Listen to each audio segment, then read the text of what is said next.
can apply that when it's deployed to a new measurement. We pass that through our machine learning algorithm, which tells us which indications are the artifacts. We do something, ideally just subtracting them out, and then we're left with a signal that hopefully, or an image that contains only background noise and indications from defects. And that's actually a much more straightforward problem that we've got established classical methods for dealing with that that we know they're robust. We're recording you. Good. I haven't said anything rude yet. Right, this is the example of how this might work in practice. This is an ultrasonic inspection. This is thing of interest, the specimen. This is a probe coupled with water, and the idea here is some uncertainty in the exact position of the probe relative to the specimen. So the sort of images we generate, if we don't do anything clever, which would be what the human would have to interpret as shown below, if we pass that through our framework, then this is what's left. So basically all these all these stripy lines are the artifacts from the structural boundaries. Once we suppress those, we're left with a nice clear indication of the defect, which is in there. It's these dots that are jumping around, but it's obviously that's a pretty hard task to programmatically automate distinguishing those from the larger artifacts. Right, second example, this is not nuclear, but it's from the petrochemical industry. This was done by my engineering student, Richard Pyle, sponsored by Baker Hughes, who manufacture these things called PIGs, which is short for pipeline inspection gauge, which are popped into large pipelines, and they trundle along inside for distances of several hundred kilometers, gathering data as they go, assessing the integrity of the pipeline. So there's one about to be launched, and the source of data we get back at every position is a set of images, example shown here. So these are 4 images, all of the same region of the pipe. And if I just add this, what we're looking at here is basically a small section just above one transducer. So you can imagine this, there's a whole series of these going around the perimeter, the circumference of the pipe, and then these are gathered every few millimeters over distances of kilometers and kilometers. So there's an absolutely enormous amount of data. And even in one data set, the relevant information is spread across essentially 4 overlapping images, which all contain artifacts. The actual thing we're interested in is this black line, which is a crack, and we're trying to find out how big that is, or what's the physical size. So, perfect problem for machine learning because it's a very well-bounded problem. The information is clearly there, but it's not one that you could easily describe to a human operator exactly what to do, or you could implement exactly what they do themselves in a programmatical way. So basically, cut a long story short, throw a load of simulated data into a standard machine learning algorithm. It's a convolutional neural network with 4 input layers representing 4 images. Then try it on experimental data. Typically, you need order of 10,000 or so training examples before you start to get useful information out. Anything less than that, the problem is probably too simple to be worth applying machine learning to. But I think we had 20,000 examples here. The top line of the table is the results using a very standard sizing modality for cracks, -6 dB drop method, and the RMS error on crack sizing is about 1.1 millimeters. You apply the machine learning solution, it drops it by about a factor of 3 to 0.4 millimeters, which is a big difference because it's the difference between having to excavate a road, which might cost £100,000, to actually go in locally to a region of pipe where an indication over a certain length has been found, and not having to do that because you can make the sizing call more accurately.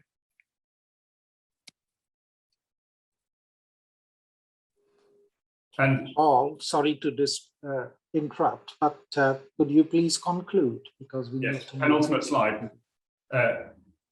Another thing that comes up all the time: uncertainty quantification. How do we know the results are accurate? This was also done by Rich Pyle, just showing a technique for quantifying the uncertainty. The problem is the network spits out a crack length, whatever you feed it, you don't know how accurate that assessment is, or indeed if the data was even one that could be justifiably processed. So this was just showing that you put in this case, it's a crack that's not in the original database and it doesn't break the surface, we get a much higher uncertainty. And if we put in something junk, cat, indeed, it'll still come out with a prediction of how long it thinks that is. Crack of 4.2 millimeters, but the uncertainty is enormous. So here's a possible way of distinguishing reliable results from unreliable ones. Hey, that's the last slide. Basic point, takeaway messages: the automation of the complete NDE process is increasingly within our grasp, I think, and it is now timely to link that into digitally into a digital twin sort of a continuum with structure integrity and future life prediction. So I'll stop there. Thank you. Brilliant. Thank you, Paul. I think that was excellent example. And I do like this last slide where you are showing how digital twins can combine the non-destructive examination with structural integrity. Excellent. Because we are running out of time, let's just move on to our next speaker. Amandine, I think I saw her online earlier on. She's a research scientist in AI, machine learning, metamodeling, and nuclear at CEA in France. And she's going to talk on statistical approaches for the uncertainty quantification. Over to you. Thank you. Thank you very much for the introduction. So first of all, I would like to thank the organizer for inviting me to present. And I'm very interested by such kind of events because AI techniques are very active research, but it's important to see how they can be used in practice and how they can address complex industrial problems. So I just want to associate my colleagues from EDF R&D with this presentation because we work closely on joint projects such as the project on uncertainty quantification and machine learning of the Tripartite Institute with EDF and Framatome.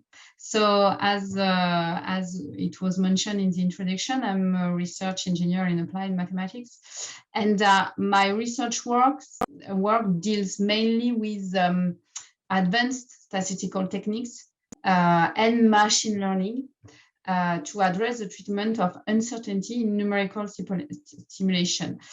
We are more in the case of small data instead of big data. It's more because simulation is quite expensive, and we are here to manage all the kind of uncertainties. And all this work is done in support of nuclear safety studies. So next slide. Just to first, can you change to go to the next slide, please? Okay, thank you. So just before beginning, an example, an illustration of a type of accidental scenario we can consider and study here. Here you have a break loss, an illustration of a break loss of coolant accident in a pressurized water reactor. And you can see that we have different sources of information to model, understand, and predict this phenomena. On one hand, we have experimental results sometimes, like the BETSI experimental facilities here to study this the BEIS accident. And we also have database, for example, about physical properties, coefficient, thermal hydraulics variables, things like that. And the last part and the essential part for us is a numerical simulation, which is currently intensively used to model, understand, and predict the phenomena involved in the accident. So here we have the Qatar simulator developed by CEA to model the thermal hydraulic simulation and to study and to predict the consequence of the accident. And among these different sources of information, statistical techniques and machine learning will be like a guide, a compass. It's the reason why I put this image to manage different sources of information, to analyze them, and also to take into account the associated uncertainties, to have a prediction with some guarantee and rigorous framework, and to assess realistic margin, for example. So next slide. As I mentioned, so the numerical simulators are now fundamental tools to understand, model, and predict. They are intensively used for the estimation of safety margin, quantile, probabilities, things like that. But these numerical simulators often depend on a large number of parameters, which can be physical parameters, modeling parameters, and a large part of these parameters can be uncertain due to a lack of knowledge, or maybe it can be scenario parameters. So we have to identify the worst value, for example. So we don't often know the values they have which have to be taken for these parameters. So we have to take into account their uncertainties and to assess the impact of the uncertainties on the prediction of our model to evaluate safety margins, things like that. In this framework, we often talk about best estimate plus uncertainty model, because we have a realistic model, a validated computer code, and we have the uncertain inputs, and we want to estimate, to assess margin or probabilities, things like that, with this realistic model and the uncertainties. And in this context, the statistical techniques play a key role.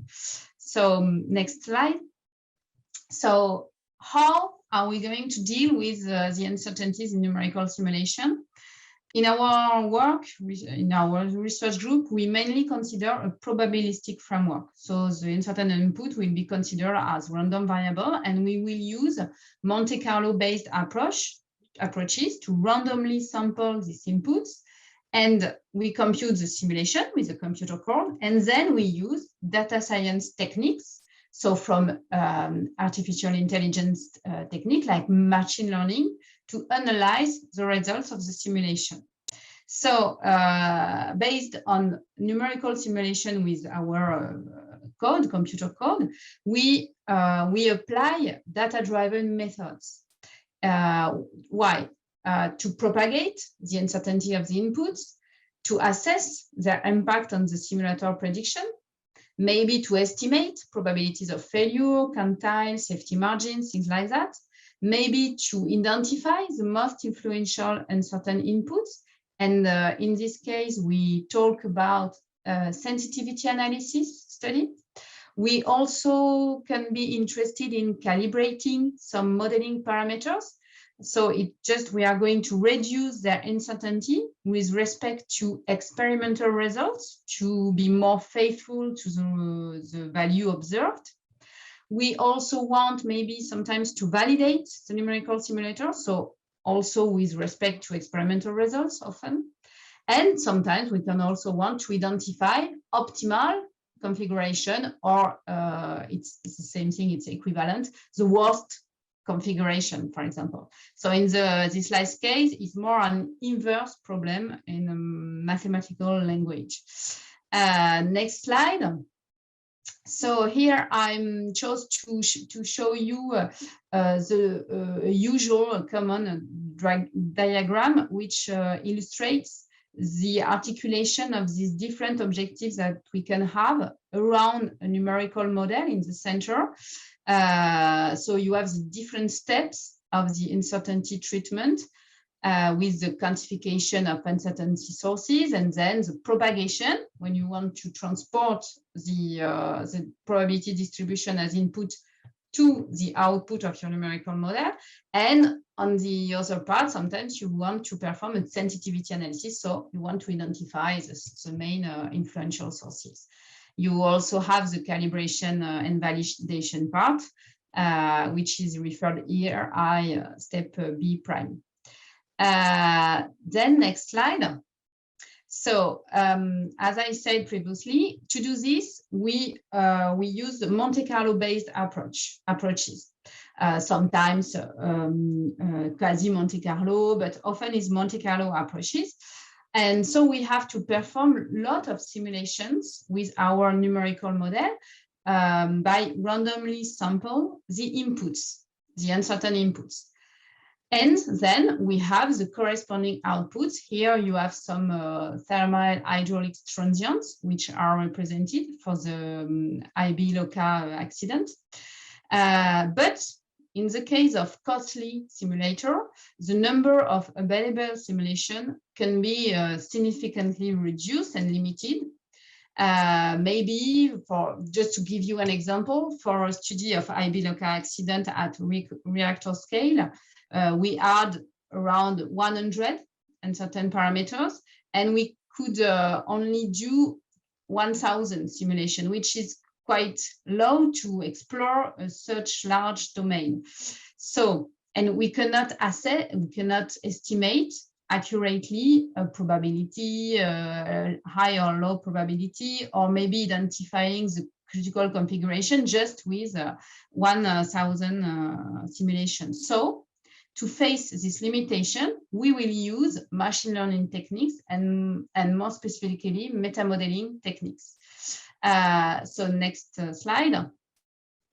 So what is a metamodel or machine learning techniques? It's just a mathematical function like neural networks, Gaussian process regression, which will be representative, as representative as possible of our numerical simulation, but with a negligible computer time cost. So once you have estimated your metamodel on a learning sample, so on a set of numerical simulation of your computer code, you are going to use this metamodel in an intensive way to propagate the input uncertainties. Maybe you are going to perform, I don't know, 10,000 simulation with your metamodel to estimate sensitivity indices, to identify critical configuration, to explore all your domain of uncertain input. But to do this, you have to be sure that your metamodel has good prediction capabilities, of course. And so you have to assess that it's sufficiently representative of your true model. So next slide. So just to finish this talk, I just to show you some axes of research of interest we have in this context around sensitivity analysis, metamodeling, and all these techniques from statistics and machine learning we use to solve our problem of uncertainties.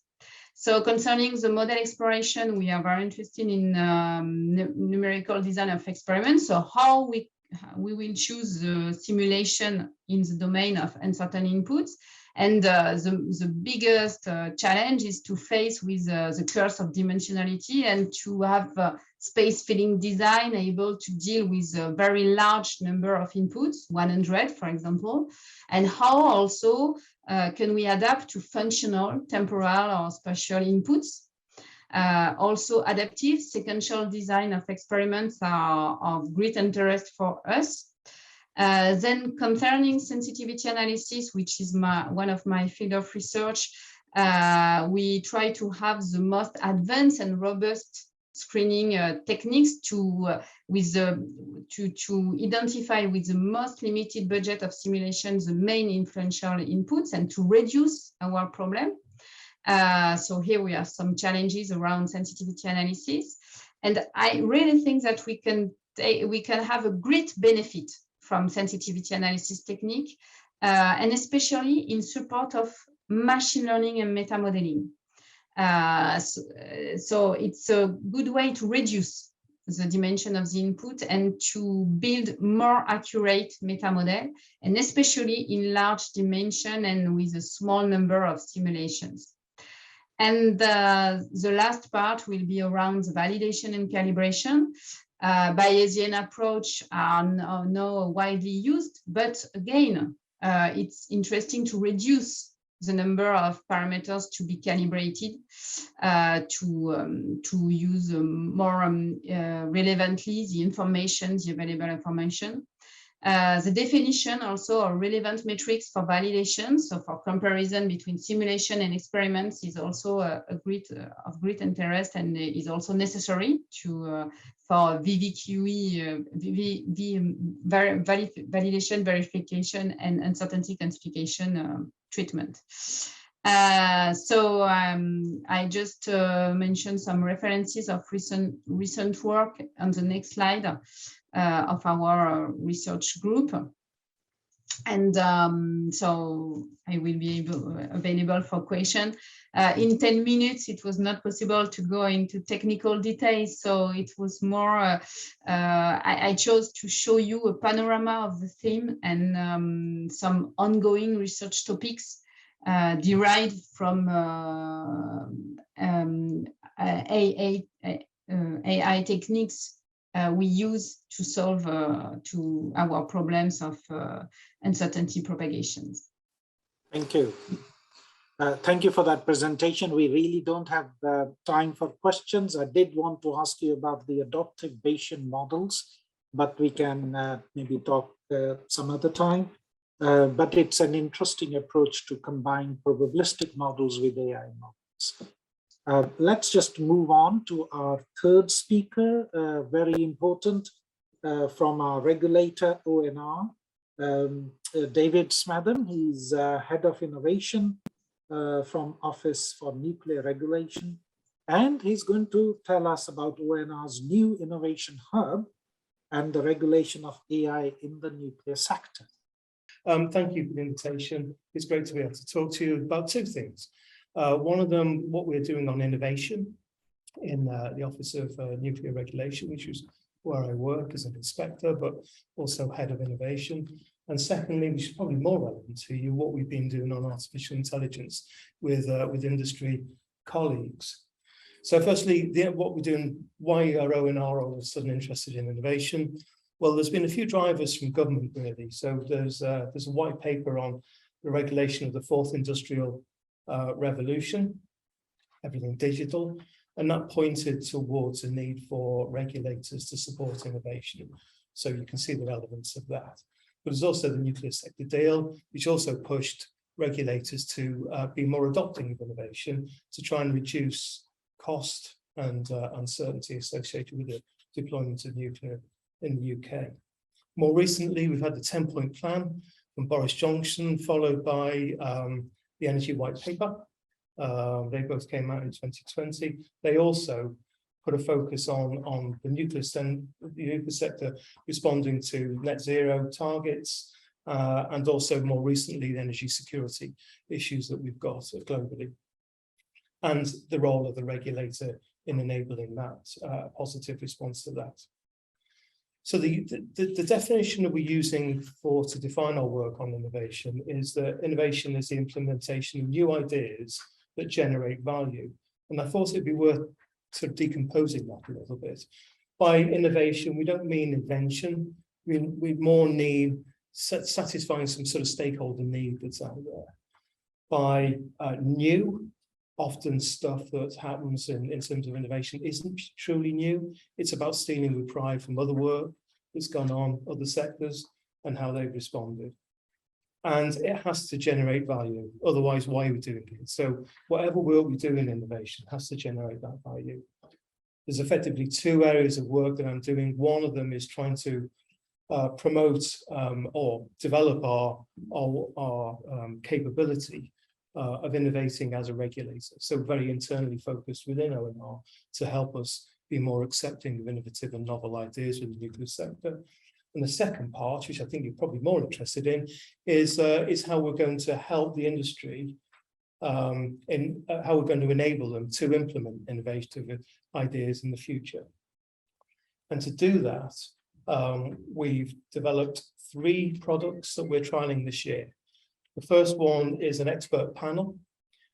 So if there's an issue that's out there that we don't have a way of regulating at the moment, and there's a feeling that that's going to face us as a regulator, and so we do need relevant good practice, was mentioned before, to help us regulate that area, then we should be starting to work with the industry to work out what that regulation looks like.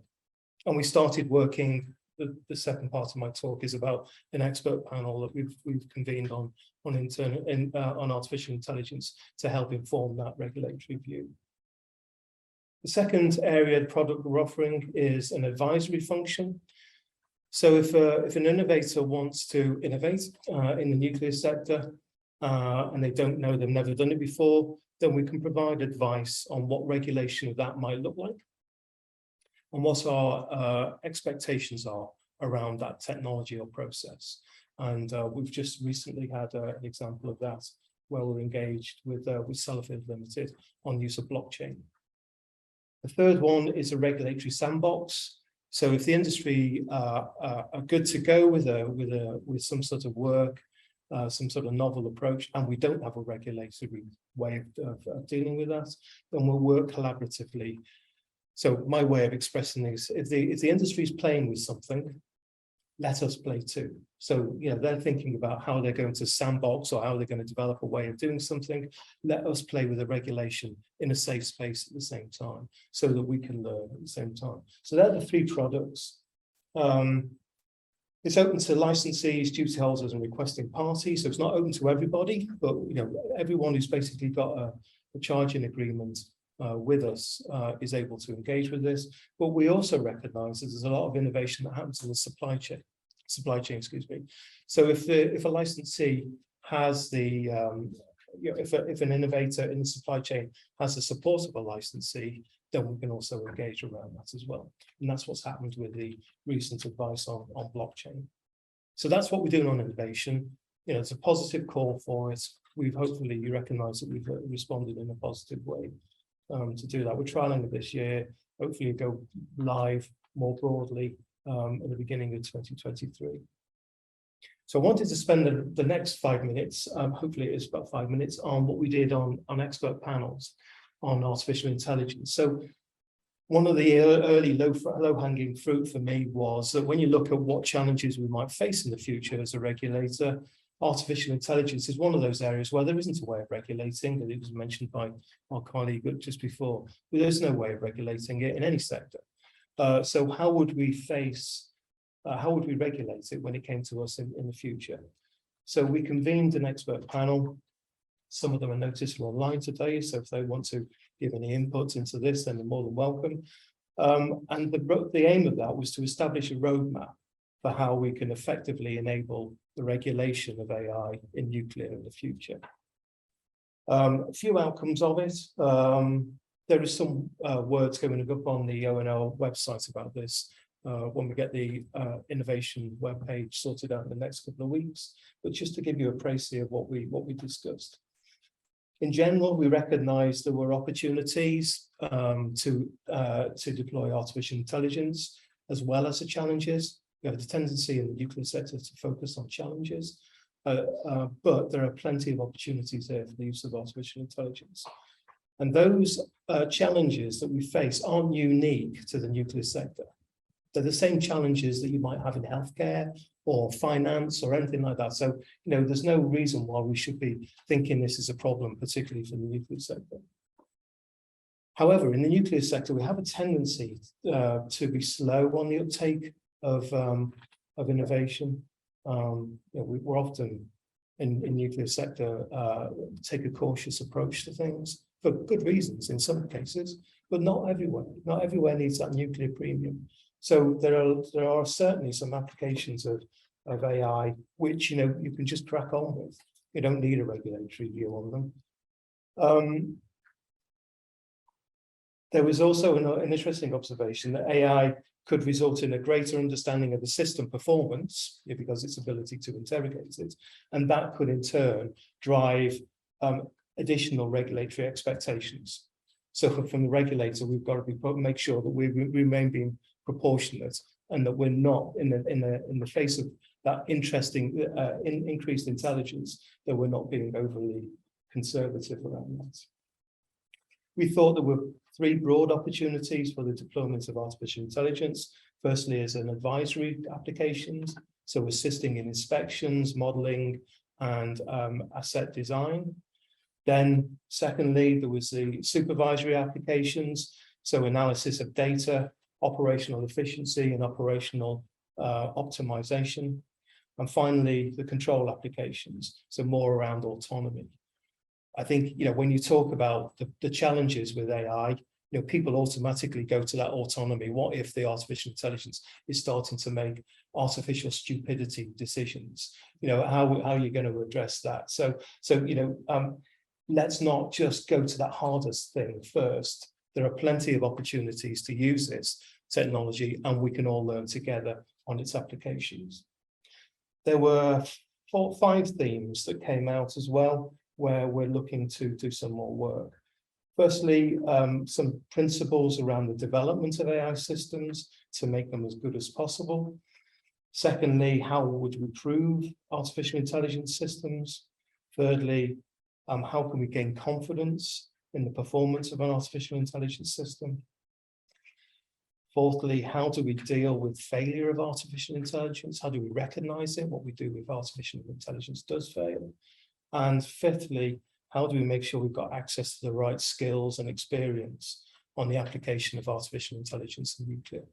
So those are the 5 themes that came up out of the work. So the outcome of the work was that everyone there was asked to go away and consider a couple of applications of artificial intelligence for the nuclear sector and other sectors, because we weren't talking, we didn't engage with nuclear, we engaged with people outside nuclear as well. We're having another meeting in a month or so's time, where we're going to look at those applications and down select a couple of applications and then take them into this regulatory sandbox I mentioned earlier. So allow the regulator to play with them as well, so we can develop our approach to the regulation of artificial intelligence, and at the same time as people are thinking about how they will deploy artificial intelligence. So that's the work we're doing. The information, all the information will be available in the public domain. We're just setting up a website on innovation at the moment within ONR, but it will all reside there. And I'm very grateful, particularly for the people who've engaged so positively in the work that we've done so far. And I think that's my 10 minutes up, but I'm happy to answer any questions through the discussion. Thank you. Thank you, David. I like your 3 main points very much. The idea of using expert panels where relevant good practice is missing, and also your advice on the sandbox, let there be an early engagement and between the regulator and AI developers, and also finally, going step by step. So use the data-centric approach, but leave the autonomous control right to the end. Excellent. Very good, David. I'm afraid we don't have time for questions today in this session, but there is, after this, there is a workshop discussion session. So let's quickly move on to our 4th speaker. That's Michael Martin, who is the Associate Fellow from Rolls-Royce. So over to you, Mike. Right, afternoon, everyone. So I'm Mike Martin, Engineering Associate Fellow in Structural Integrity from Rolls-Royce. I'm based on our Rainsway site in Derby, so that's the nuclear aspect of what we do. My specialism is structural integrity. Background is structural mechanics, solid mechanics, but more recently I've been interested in, well, starting with probabilistic methods actually, and then that's naturally led on to the use of data more generally across the life cycle. So I'm not a data science expert. What I'm going to try and do this afternoon is give you a flavour for how we can better use data-centric techniques in the nuclear industry, and AI is front and central to that. Okay, so a bit of background to what we do, and a bit of background to, I suppose, future opportunities for Rolls-Royce. So you can see some stuff up on the screen there. We've got the SMR on the left. There's also a lot of interest in AMRs. Also on the right-hand side, there's something that we're getting more involved with over the last 6 to 12 months, actually, in quite a lot of detail, is nuclear opportunities in the space domain. So things like decay heat and devices, and also microreactors for space, then also terrestrial applications of those devices as well are getting a lot of interest. But what's common to all of these things on here, and there are others as well that Rolls-Royce aren't directly involved with, things like fusion power. That's probably the obvious one that isn't on the screen. But the thing that draws all of those things together is they're all providing essentially mission critical power sources. So those things on the screen there absolutely have to be reliable. They have to be available and have to deliver power when it's needed and deliver power safely. And increasingly, these things are needed to operate much more autonomously than they perhaps have done in the past. And backdrop to all of that, of course, is zero carbon agenda, and I think probably not much opposition from anyone in the room. I would expect that nuclear plays a key role in that. But what's coming to the fore much more in conjunction with that is the use of resources, limited resources. I mean, traditionally, that's been cost. Materials are becoming much more of a challenge as well, material resources, but also on the periphery to that, capability and skills are essentially competing for the same skills and capability out in the wider sector. So essentially all of that, bringing all of that together, I mean, it's a bit of a cliche, but we need to do more with less. We need to focus limited resources where they're most effective. And that means where they're most effective across the whole life cycle of the product. That's right through from manufacturing and raw material, through operation, and then ultimately into decommissioning and potential reuse of the product or of the component.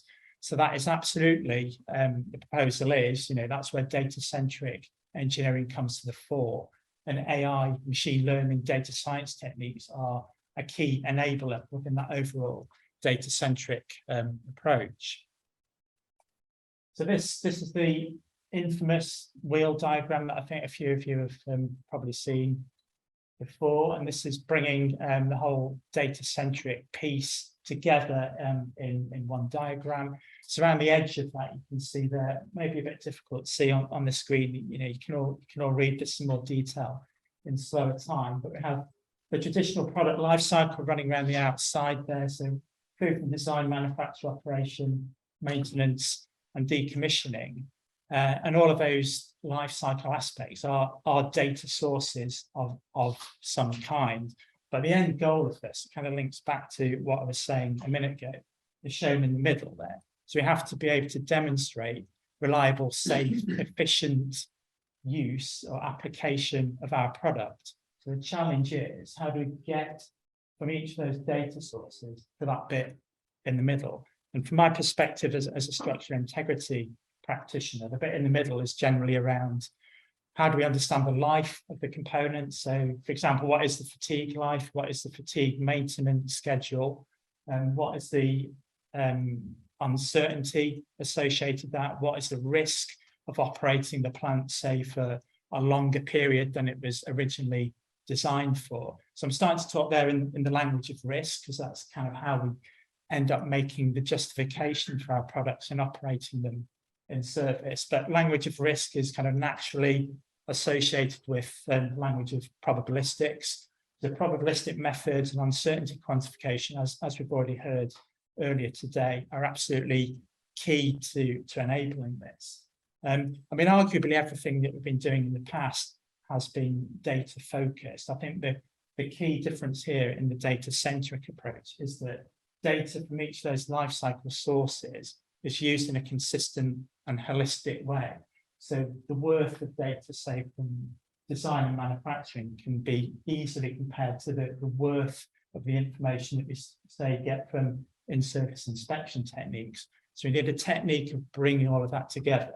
That's what's shown in the orange circle on there. And buzzword alert, I think that's where digital twins come into play. So again, from the structural perspective, the digital twin is going to be some kind of model of, I don't know, fatigue, creep fatigue, or hydriding and zirconium alloys, whatever the degradation mechanism of interest is that you're concerned about.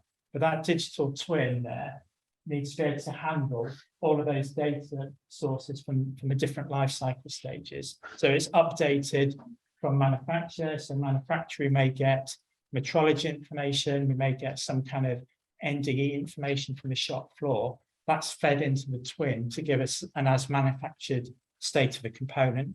And as that is passed into operation, we can then update that with information from plant sensors and EHN systems, that kind of thing, then understand the worth of that information, and therefore be able to make informed decisions about the risk-based operation of the plant in service. So we're doing bits of this already. I mean, there's lots of good work going on in the kind of different segments there that I've shown on the screen.